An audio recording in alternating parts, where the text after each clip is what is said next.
నమస్కారం, ఘంటారావానికి స్వాగతం. ముందుగా ప్రధాన అంశాలు. పెట్టుబడిదారులకు సింగపూర్ తర్వాత ఏపీనే అత్యుత్తమం. అమరావతిని రెండో నివాసంగా మార్చుకోవాలని సీఎం పిలుపు.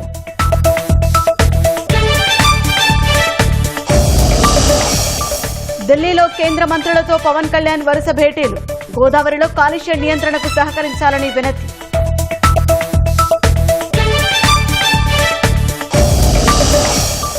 జూలై 3వ వారంలో తల్లికి వందనమిచ్చే అవకాశం. ప్రభుత్వ పాఠశాలల్లో ప్రవేశాల పెంపునకు లోకేష్ ఆదేశం.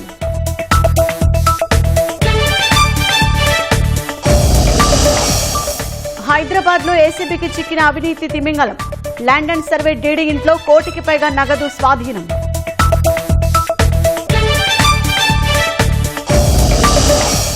ఇరాన్తో ఒప్పందం విజయవంతమవుతుందన్న ట్రంప్.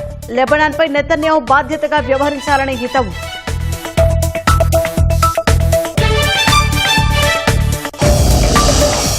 ఉక్రెయిన్తో రష్యా యుద్దం ముగింపుపై G7 దేశాల చర్చ. పశ్చిమాసియా సంక్షోభం సహా పలు అంశాలపై మథనం.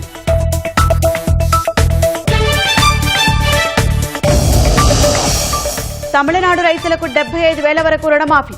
14,43,000 మంది అన్నదాతలకు ప్రయోజనం.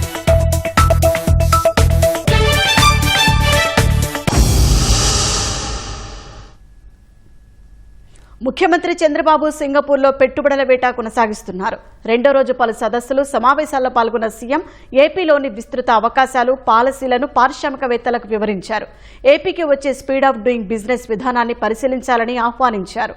అమరావతిని మోస్ట్ లివబుల్ సిటీగా నిర్మిస్తున్నామని, దానికి సహకరించాలని పారిశ్రామికవేత్తలను కోరారు. ముఖ్యమంత్రి చంద్రబాబు సింగపూర్లో వరుస భేటీలతో బిజీగా గడుపుతున్నారు. CII partnership summit 2026 business road షోలో సీఎం ప్రసంగించారు. పెట్టుబడులు పెట్టాలనుకునే వారికి సింగపూర్ తర్వాత ఏపీనే అత్యుత్తమ ప్రాంతమని సీఎం చెప్పారు. సింగపూర్ తర్వాత రెండో నివాసంగా అమరావతిని మార్చుకోవాలంటూ పారిశ్రామికవేత్తలను ఆహ్వానించారు. ఏపీలో పరిశ్రమలకు భూ కేటాయింపులు, అనుమతులు వేగంగా ఇస్తున్నామని తెలిపారు. పెట్టుబడులు వచ్చిన మరుక్షణం నుంచే పరిశ్రమలు ప్రారంభించేలా నిర్దిష్టమైన కాల వ్యవధిని నిర్ణయిస్తున్నట్లు వివరించారు. ఏపీలో అమలవుతున్న స్పీడ్ ఆఫ్ డూయింగ్ బిజినెస్ కు Google data centre, Arcelor Mittal ప్రత్యక్ష ఉదాహరణలని చెప్పారు. ఏపీలో ఆక్వా, అగ్రికల్చర్, ఫుడ్ ప్రాసెసింగ్, ప్రకృతి సేద్యం, పర్యాటక రంగాల్లో భారీ అవకాశాలు ఉన్నాయని సీఎం తెలిపారు. దేశంలోనే అంతర్జాతీయ స్థాయి మౌలిక సదుపాయాలు, పోర్ట్లు, ఎయిర్పోర్ట్ల కనెక్టివిటీ ఏపీ సొంతమని వివరించారు. సింగపూర్తో భారత్కు, ప్రత్యేకించి ఏపీకి మంచి సంబంధాలు ఉన్నాయని సీఎం అన్నారు. రాష్ట్ర విభజన తర్వాత కొత్త రాజధాని నిర్మాణం కోసం సింగపూర్ మాస్టర్ ప్లాన్ తయారు చేసి ఇచ్చిందని తెలిపారు. నైపుణ్యం ఉన్న మానవ వనరులను తయారు చేసేందుకు ఆపరేషనల్ స్కిల్ వర్సిటీని ఏర్పాటు చేస్తున్నామని తెలిపారు. పనిచేస్తూనే నైపుణ్యాలు, ఉన్నత విద్యార్హతల్ని సాధించేలా ఈ ఆపరేషనల్ వర్సిటీలు ఉపకరిస్తాయని చెప్పారు. ప్రస్తుతం ప్రపంచవ్యాప్తంగా టెక్నాలజీ విస్తృతి పెరిగిందని, దీని ఆధారంగానే నిర్ణయాలు ఉంటున్నాయని తెలిపారు. ఏపీలోనూ అదే తరహాలో డేటా డ్రివెన్ నిర్ణయాలు తీసుకుని పౌర సేవల్ని అందిస్తున్నామన్నారు.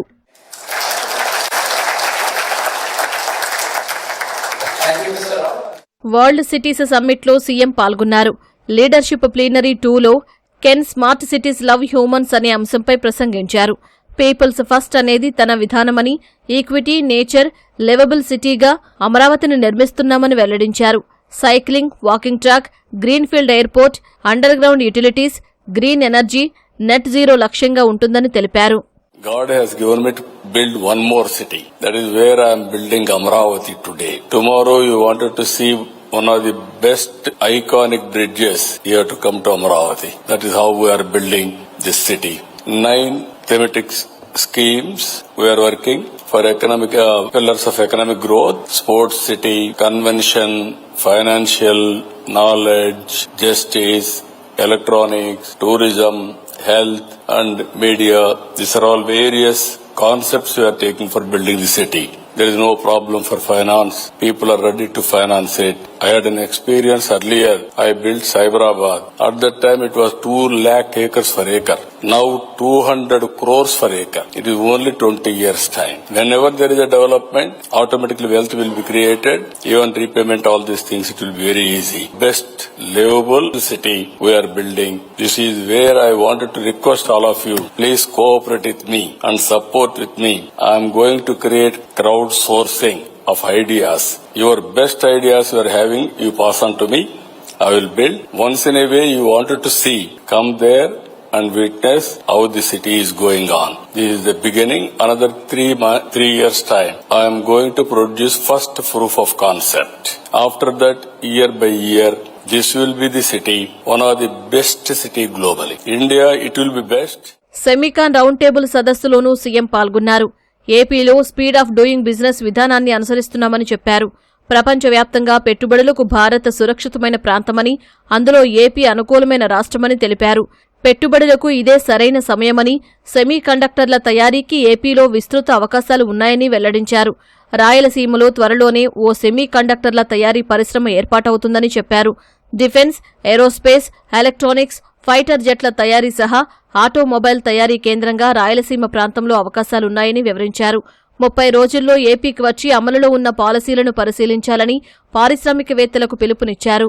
అంతకుముందు రేపటి కోసం దినపత్రిక చీఫ్ ఎడిటర్ శాఖమూరు శ్రీనివాస్ ప్రసాద్ రచించిన CBN at 361 degrees పాలీమ్యాథ్ పుస్తకాన్ని సీఎం ఆవిష్కరించారు. విశ్రాంత IAS అధికారి KV సత్యనారాయణ దీన్ని ఆంగ్లంలోకి అనువదించారు. దార్శనిక నేతగా చంద్రబాబు వివిధ సందర్భాల్లో తీసుకున్న నిర్ణయాలను విశ్లేషిస్తూ పుస్తకాన్ని రచించారు. ఏపీ అభివృద్ధికి విజన్ల రూపకల్పనతో పాటు రాజధాని అమరావతి నిర్మాణంలో శ్రద్ధ తీసుకుంటున్నట్లు వివరించారు.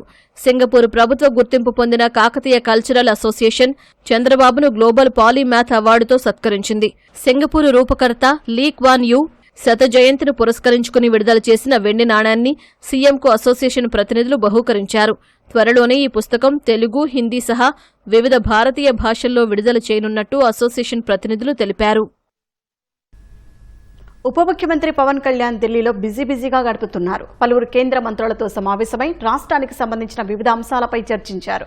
గోదావరిలో కాలుష్య నియంత్రణకు సహకరించాలని భూపేంద్ర యాదవ్ను కోరారు.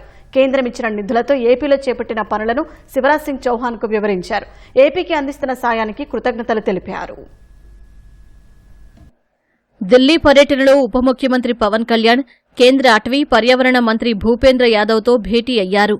అరణ్య భవన్లో ఆధునిక అటవీ పరిశోధన, శిక్షణ కేంద్రాలు ఏర్పాటు చేయాలని కోరినట్లు పవన్ తెలిపారు. గోదావరి కాలుష్యంపై CPCB బృందాన్ని పంపుతామని కేంద్ర మంత్రి చెప్పినట్లు వివరించారు.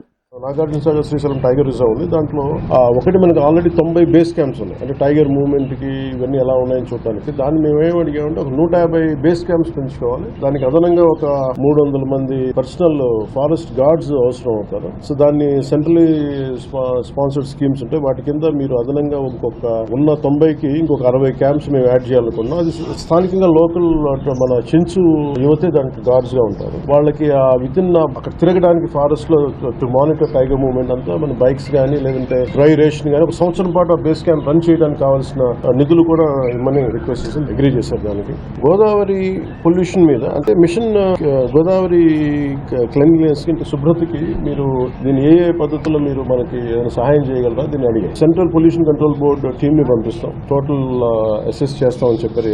What is the level of pollution అని. దాని తగ్గట్టుగా మిటిగేషన్ మెషర్స్ ఏంటి, కరెక్టివ్ మెషర్స్ ఏం చేయాలి, ఇవన్నీ ఖచ్చితంగా చేస్తామని చెప్పి మేము అడిగిన ఆల్మోస్ట్ ఒక 7 to 8 పాయింట్స్. ఐ థింక్ అన్నిటికీ ఆయన ఇమీడియట్ గా రెండు ఆలోచనలు లేకుండా పెద్ద మనసుతో అన్ని ఒప్పుకున్నారు. మనకి కోస్ట్ లైన్ లో మనకి ఆల్మోస్ట్ 1051 కిలోమీటర్స్. దాంట్లో 450 కిలోమీటర్స్ ఈ హై టైడ్ లో టైడ్ మధ్యలో మనం ఏమడుతుంటే కొంత సముద్రం ఎరోషన్ కాకుండా ఏదైనా ఉప్పిన్ లాంటిది వచ్చినప్పుడు ఫస్ట్ మన న్యాచురల్ ప్రొటెక్షన్ వల్ల చేయాలనేది మన ప్రయత్నం. దాంట్లో ఇప్పటికి 450 కిలోమీటర్లు పని ప్రారంభించాం. సో దానికి కూడా అదనపు నిధులు కావాలి అంటే మినిస్ట్రీ పథకం నుంచి నేను ఫండ్స్ పంపిస్తానని చెప్పాను. కేంద్ర వ్యవసాయ శాఖ మంత్రి శివరాజ్ సింగ్ చౌహాన్ను పవన్ కలిశారు. ఏపీలో వీబీజీ రామ్జీ పథకం ప్రారంభోత్సవానికి రావాలని కోరినట్లు తెలిపారు. వీబీజీ రామ్జీ పథకం కింద ఏపీకి 7,000 కోట్లు కేటాయించడంపై కృతజ్ఞతలు తెలిపినట్లు చెప్పారు. కేంద్రం ఇచ్చిన నిధులతో చేపట్టిన పనులను కేంద్ర మంత్రికి వివరించినట్లు పవన్ తెలిపారు. Last 5 from 19 to 24, 42,500 crores were given for the previous government. As our NDA government came, in 2 years they have given us 16,700 crores. And with the 42,000 plus crores, they could lay one CC roads up to 884 kilometers, whereas we are able to lay 7,000 kilometers. When it comes to BT roads, YCP has done 239 kilometers in 5 years, but we have done 1,500 kilometers in 2 years. So cattle roads, there is zero from their side, and we have done 15,000 units. And Jiramji, there is a lot of false misappropriation was there.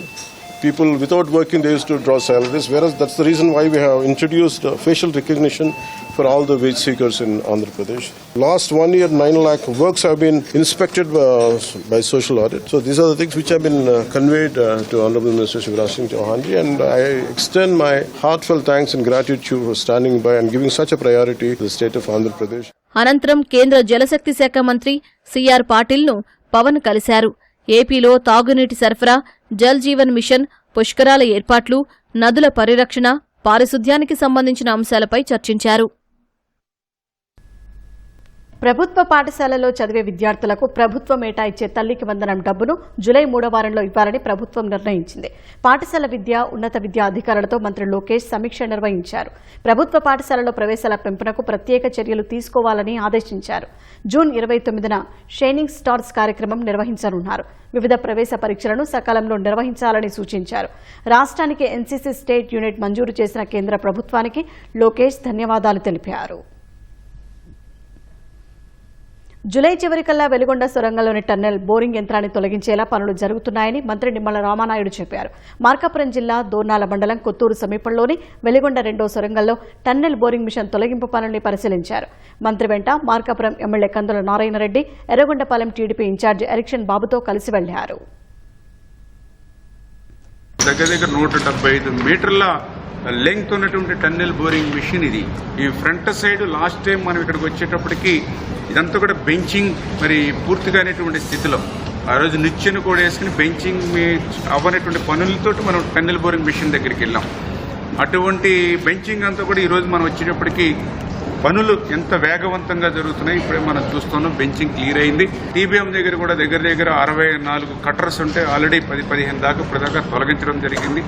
ఆ మిగిలినటువంటి plates కూడా తొలగించి తన హెడ్ని బయటికి తీసుకెళ్లేటువంటి మార్గం లేదు కాబట్టి ఇక్కడే బరీలు చేసేటువంటి విధంగా కూడా అదేవిధంగా దానికి బ్యాక్ సైడ్ ఒక 7 కంపార్ట్మెంట్ల దాకా ఉంటే ఆల్రెడీ 3 కంపార్ట్మెంట్లని బయటికి తీసుకురావడం జరిగింది. జూలై ఎండింగ్ కల్లా, ఎందుకంటే దీన్ని తొలగించాలంటే 4 నెలలు మినిమం పడుతుందని అంటే ఒక షెడ్యూల్ తీసుకుని 2 నెలలు 3 నెలల లోపల కంప్లీట్ చేసి బయటికి తీసుకెళ్లేటువంటి విధంగా యుద్ధ ప్రాతిపదికన ఈ టీబీఎం, ఎందుకంటే ఇక్కడ కూడా ఎన్నో ప్రతికూలమైనటువంటి పరిస్థితులు. విశాఖలో గూగుల్ డేటా సెంటర్ల ఏర్పాటు వల్ల నీరు, విద్యుత్ కొరత వస్తుందనే ప్రచారాన్ని ఎంపీ భరత్ కొట్టిపారేశారు. డేటా సెంటర్లకు పర్యావరణ అనుమతులు ఉన్నాయని స్పష్టం చేశారు. విశాఖతో సంబంధం లేని పర్యావరణవేత్తల ముసుగులో ప్రజల్లో అపోహలు కలిగిస్తున్నారని ఆక్షేపించారు. సముద్రపు నీటిని శుద్ధి చేసే డీశానిటేషన్ ప్లాంట్ను పూడిమడకలో ఏర్పాటు చేసేందుకు అధ్యయనం చేస్తున్నట్లు చెప్పారు. డేటా సెంటర్లు ఎక్కడుంటే అక్కడ జీడీపీ పెరిగిందని భరత్ వివరించారు.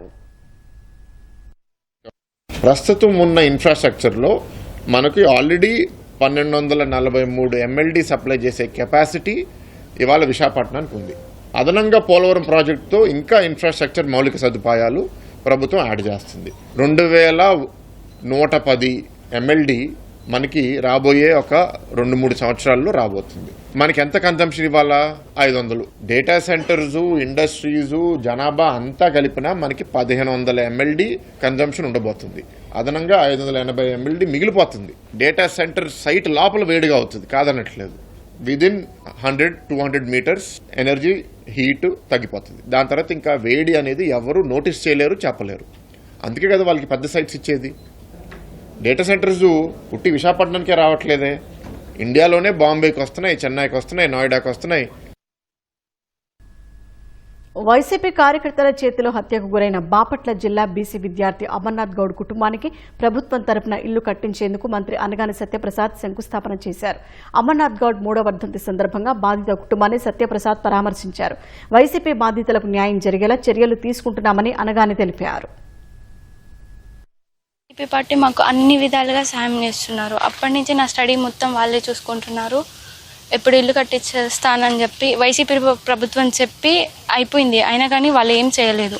టీడీపీ ప్రభుత్వం వచ్చినాక కేసు ఓపెన్ చేశారు, ఇల్లు కట్టిస్తామని హామీ ఇచ్చింది కూడా ఇప్పుడు నెరవేరుస్తున్నారు. భువనేశ్వరి గారు నన్ను ఎన్టీఆర్ ట్రస్ట్ ద్వారా 1 year చదివించారు.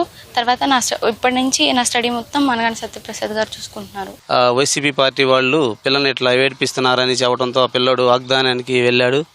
ఆ క్రమంలో ఆ పిల్లవాడిని పెట్రోల్ పోసి సజీవ దహనం చేశారు. ఆ రోజు ప్రతిపక్షంలో ఉన్నా సరే చంద్రబాబు నాయుడు కూడా వచ్చి మా కుటుంబాన్ని అండగా నిలిచి ఆర్థిక సహాయం చేసి ఏవైతే మాకు కుటుంబానికి మాకు అండగా నిలిచి చేస్తామన్నారో ఆ ప్రతి ఒక్క కార్యక్రమం కూడా అనగాని సత్యప్రసాద్ గారు ఈ టీడీపీ ప్రభుత్వం మా కుటుంబానికి ఎంతో అండగా ఉంది. 1924లో అమర్నాథ్ గౌడ్ ఒకటే కాదు, సుధాకర్ అవ్వచ్చు, చంద్రయ్య అవ్వచ్చు, సలాం అవ్వచ్చు, అలాగే ఒక వైసీపీ నాయకుడు కూతురికి మార్కులు ఎక్కువ వస్తున్నాయని చెప్పేసి తక్కువ అంటే 2వ మార్కు వస్తుంది ఫస్ట్ ర్యాంక్ వచ్చిన వాళ్ళని తప్పించేసి వాళ్ళని ఆత్మహత్య చేసుకునే విధంగా చేశారు. అంటే ఇట్లాంటి క్రూరమైనటువంటి వాతావరణం వారు.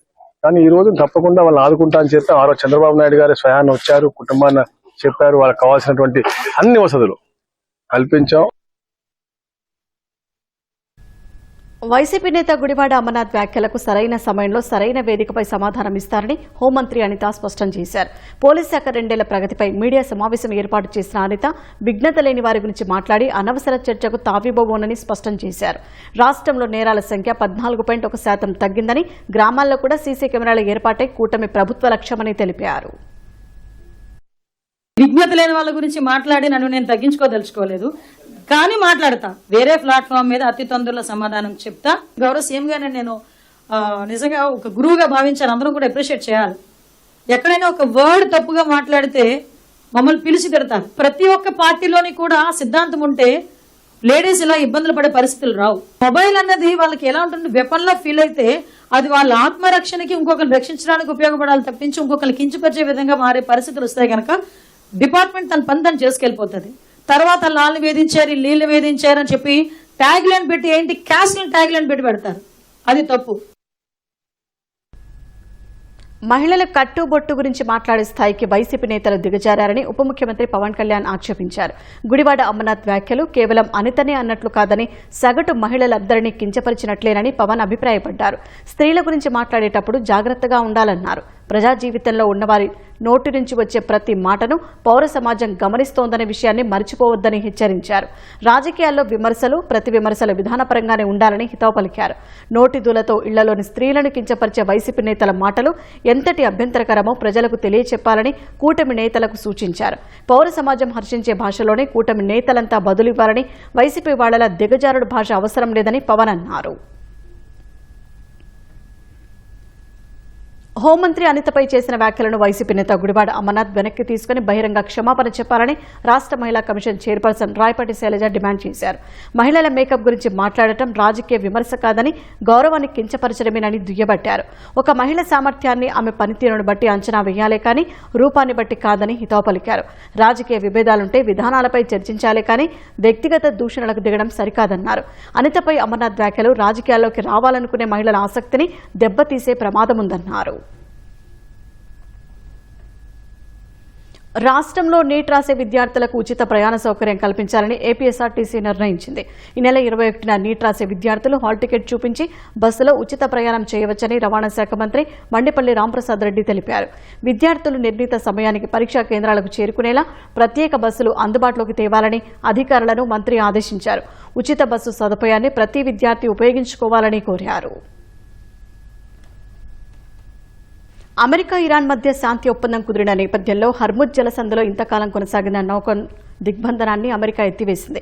ఈ ఒప్పందంలో భాగంగా అమెరికా పట్టు సడలించడంతో 5 ఇరాన్ నౌకలు జలసంధిని దాటి అంతర్జాతీయ జలాల్లోకి ప్రవేశించాయని అంతర్జాతీయ మీడియా పేర్కొంది. ఆ నౌకలలో 3 చమురు ట్యాంకర్లు కాగా మరో 2 నిత్యావసర వస్తువులను తీసుకువెళ్తున్న నౌకలని తెలిపింది. ఆంక్షల కారణంగా గతంలో ఇరాన్ పోర్టులో చిక్కుకుపోయిన ట్యాంకర్లు, నౌకలు ఇప్పుడు స్వేచ్ఛగా బయటకు వస్తున్నట్లు వెల్లడించింది. ఫిబ్రవరి 28న యుద్ధం మొదలైన 40 రోజుల తర్వాత హర్ముజ్ జలసంధిపై ఇరాన్ పట్టు బిగించింది. దానికి ప్రతిస్పందనగా అమెరికా ఏప్రిల్లో హర్ముజ్ జలసంధిలో ఇరాన్ నౌకలపై దిగ్బంధనాన్ని విధించింది. ఈ దిగ్బంధనం కారణంగా ఇరాన్ నౌకల రాకపోకలు నిలిచిపోయాయి. తాజాగా దిగ్బంధనాన్ని అమెరికా ఎత్తివేయడంతో నౌకల రాకపోకలు కొనసాగుతున్నట్టు తెలుస్తోంది. ఇరాన్తో కుదిరిన తాత్కాలిక ఒప్పందం విజయవంతమవుతుందని అమెరికా అధ్యక్షుడు డొనాల్డ్ ట్రంప్ విశ్వాసం వ్యక్తం చేశారు. ఒప్పందం రెండో దశ సులువవుతుందని ఆశాభావం వ్యక్తం చేశారు. ఫ్రాన్స్లో G7 శిఖరాగ్ర సదస్సులో భాగంగా వివిధ దేశాధినేతలతో సమావేశమవుతున్న ట్రంప్ లెబనాన్పై ఇజ్రాయెల్ దాడులను తీవ్రంగా ఖండించారు. ఒప్పందానికి ముందు బీరుట్పై దాడులు చేయడం తనకు నచ్చలేదని ట్రంప్ చెప్పారు. లెబనాన్పై ఇజ్రాయెల్ దాడులు చేసినప్పటికీ ఇరాన్తో కుదిరిన శాంతి ఒప్పందం నిలబడుతుందన్నారు. లెబనాన్ వివాదాన్ని తాను ఓ చిన్న యుద్ధంగా పరిగణిస్తానని, ఇరాన్తోనే అసలు చిక్కు ఏర్పడిందన్నారు. ఇజ్రాయెల్ ప్రధాని నెతన్యాహుతో తనకు గొప్ప సంబంధాలు ఉన్నాయన్న ట్రంప్ అమెరికా లేకపోతే ఇజ్రాయెల్ ఉండేది కాదన్నారు. లెబనాన్ విషయంలో నెతన్యాహు మరింత బాధ్యతగా వ్యవహరించాలని హితవు పలికారు. హెజ్బుల్లాను తుదముట్టించే బాధ్యత సిరియాకు అప్పగించాలని ఇజ్రాయెల్కు సూచించినట్లు ట్రంప్ వ్యాఖ్యానించారు. గాజా విషయంలో G7 దేశాధినేతల తీరును తప్పుపడుతూ ఫ్రాన్స్లోని పబ్లియర్లో ఆక్స్ఫామ్ కార్యకర్తలు వినూత్న నిరసన చేపట్టారు. ఆక్స్ఫామ్ ప్రతినిధుల్లో కొందరు వ్యక్తులు G7 దేశాల నాయకుల్లానే దుస్తులు, మాస్కులు ధరించి తమ వ్యతిరేకత వ్యక్తపరిచారు.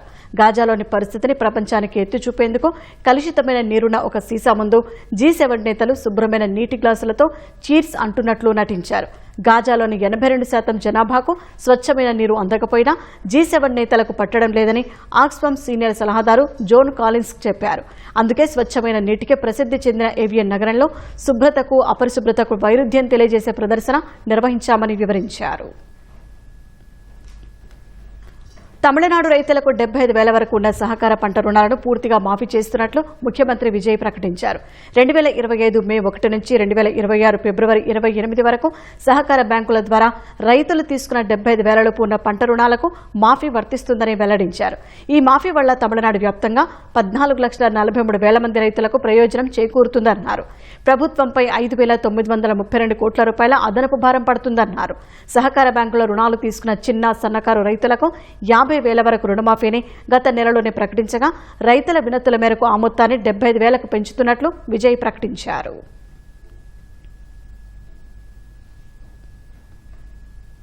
ఇంట్లో గుట్టలు గుట్టలు కరెన్సీ కట్టలు, లెక్కించిన కొద్దీ బంగారు, వెండి ఆభరణాలు, వెతికే కొద్దీ స్థిరాస్తుల పత్రాలు. తెలంగాణలోని land records and survey settlement deputy director సుంకరి నరహరి ఇంట్లో కళ్లు బైర్లు కమ్మే ఆస్తులు బయటపడ్డాయి. సోదాలు ఇంకా కొనసాగుతుండగా అక్రమాస్తుల చిట్టా మరింత పెరిగే అవకాశం ఉంది. తెలంగాణ అవినీతి నిరోధక శాఖ అధికారులు భూ survey settlement and land records deputy director సుంకరి నరహరిరావు ఇలాఖాల్లో సోదాలు చేశారు. తెల్లవారుజాము నుంచే నరహరి నివాసం సహా మొత్తం 11 చోట్ల తనిఖీలు చేసిన అధికారులు భారీగా ఆస్తులు కూడబెట్టినట్లు గుర్తించారు. గతంలో రంగారెడ్డి ఏడీగా పనిచేసిన సమయంలోనూ ఆయన అవినీతిపై పలువురు ఫిర్యాదు చేసిన నేపథ్యంలో ఇవాల్టి సోదాల్లో ఏసీబీ అధికారులు భారీగా ఆస్తులు గుర్తించారు. నరహరి ఇంట్లో ఏకంగా 1,54,00,000 నగదు, కిలో బంగారం సహా కీలకమైన ల్యాండ్ డాక్యుమెంట్లు స్వాధీనం చేసుకున్నట్లు ఏసీపీ డీఎస్పీ శ్రీధర్ తెలిపారు. మొత్తం 11 చోట్ల 6 డీఎస్పీలు, 20 మంది ఇన్స్పెక్టర్లతో సోదాలు నిర్వహించారు. అత్తాపూర్, మియాపూర్, గచ్చిబౌలి లాంటి ఖరీదైన ప్రాంతాల్లో బినామీ పేర్లపై ఉన్న ఓపెన్ ప్లాట్లు, విల్లాలు, రంగారెడ్డి జిల్లాలో భారీగా వ్యవసాయ భూములకు సంబంధించిన పత్రాలను గుర్తించామన్నారు. ప్రస్తుతానికి ఈ సోదాల్లో దొరికిన నగదు, నగలు, డాక్యుమెంట్ల ప్రభుత్వ విలువ సుమారు 5 కోట్లు ఉంటుందని, బహిరంగ మార్కెట్లో వీటి విలువ 200 కోట్లకు పైనే ఉంటుందని అంచనా వేశారు. నరహరి ఇంట్లో దొరికిన 2 బ్యాంక్ లాకర్లను తెరిచేందుకు వాటిలోని వివరాల కోసం బ్యాంక్ అధికారులకు లేఖ రాసినట్లు డీఎస్పీ వివరించారు. బ్యాంక్ బ్యాలెన్సెస్ ఇంకా ఎంక్వైరీ చేస్తున్నాము. ప్రాపర్టీ డాక్యుమెంట్స్ కూడా ఉన్నాయి, అవన్నీ వెరిఫై చేస్తున్నాం. ఇంకా 2 లాకర్స్ ఉన్నాయి, ఆ 2 లాకర్స్ కూడా వెరిఫై చేయాల్సింది. వాళ్ళ బాబు వచ్చేసి ఆస్ట్రేలియా ఉన్నాడు, అందుబాటులోకి రాలేదు, ఇంకా ఎంక్వైరీ చేయాలి. కూతురు కూడా బెంగళూరులో ఉంటారు. వాళ్ళ పేరు మీద ప్రాపర్టీస్, డాక్యుమెంట్స్ చాలా ఓల్డ్ డాక్యుమెంట్స్ ఉన్నాయి, 90s లో డాక్యుమెంట్స్ ఉన్నాయి. వాళ్ళతో విచారణ చేశాక చెప్పగలుగుతాం. ఇటీవల ఇంత పెద్ద మొత్తంలో నగదు పట్టుబడడం ఏసీబీ చరిత్రలోనే సంచలనంగా మారింది. గతంలో జలమండలి జనరల్ మేనేజర్ ఇంట్లో 1,10,00,000 రూపాయలు, 2 కిలోల బంగారం పట్టుబడగా ఆర్ఎండ్బీ ఈఎన్ఎస్ మోహన్ నాయక్ ఇంట్లో 65 లక్షల నగదు, బంగారు బిస్కెట్లు లభ్యమయ్యాయి. ప్రస్తుతం నరహరి ఇంట్లో ఏకంగా 1,54,00,000 నగదు దొరకగా ఉద్యోగంలో చేరినప్పటి నుంచి ఇప్పటి వరకు ఆయనకు వచ్చిన చట్టబద్దమైన ఆదాయం, కూడబెట్టిన స్థిరాస్తుల విలువలను అధికారులు మదిస్తున్నారు.